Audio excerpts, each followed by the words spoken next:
Olá, pessoal. Bom dia, boa tarde, boa noite para quem está se preparando para o Enem. Essa é mais uma aula do projeto Enem Digital, uma aula de geografia, e hoje nós vamos falar sobre projeção cartográfica, sobre cartografia. Vamos analisar uma questão do Enem de 2016. Primeiro, a gente precisa compreender esse mapa. Esse é um mapa baseado na projeção de Mercator. A projeção de Mercator é uma projeção bem antiga, ela é do século XVI, portanto, surge num contexto de grandes navegações. Ela foi muito importante para essas grandes navegações porque ela é uma projeção conforme.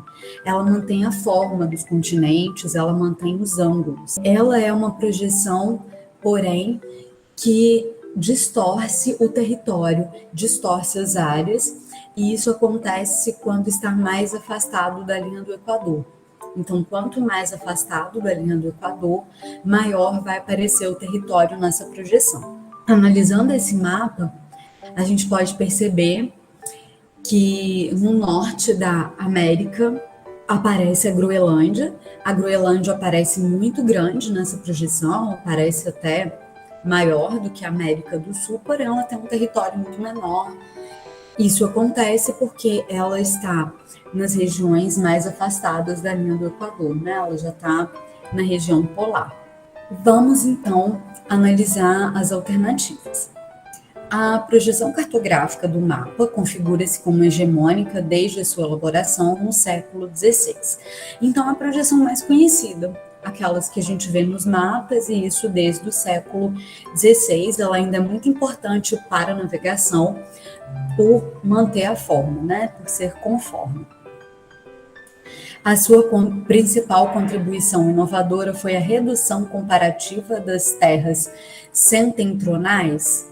Então, as terras mais ao norte, elas aparecem reduzidas? Não, né? Quanto mais afastado da linha do Equador, como a Groenlândia, que está mais no extremo norte, ela aparece maior.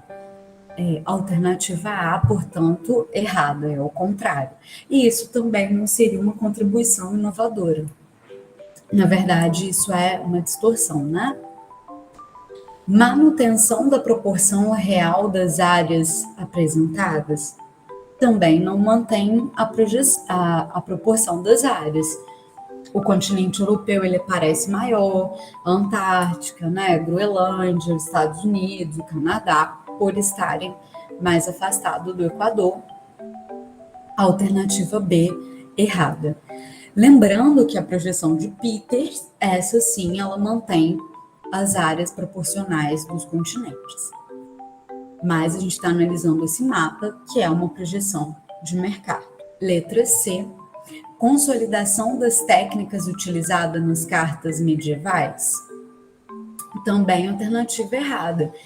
A projeção de Mercator usa técnicas novas e usa, inclusive, a questão dos meridianos e dos paralelos aparecerem, né, formando sempre uma linha reta no encontro entre eles.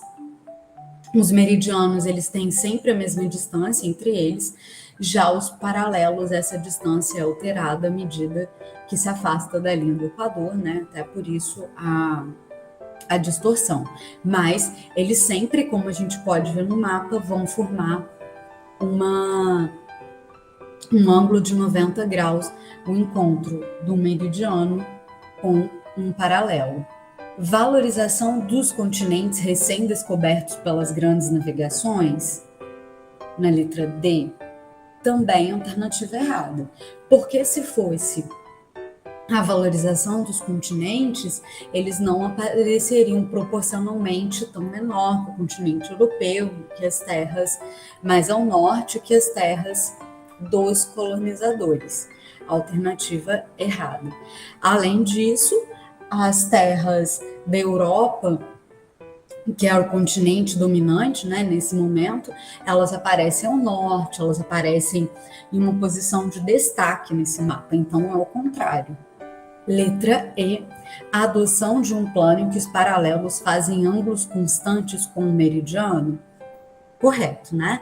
como a gente pode ver no mapa, eles sempre fazem um ângulo constante, um ângulo de 90 graus. Isso é uma inovação importante, porque isso ajuda a manter as formas dos continentes e contribuiu para a navegação. Então é isso, bom estudo para todos, um abraço.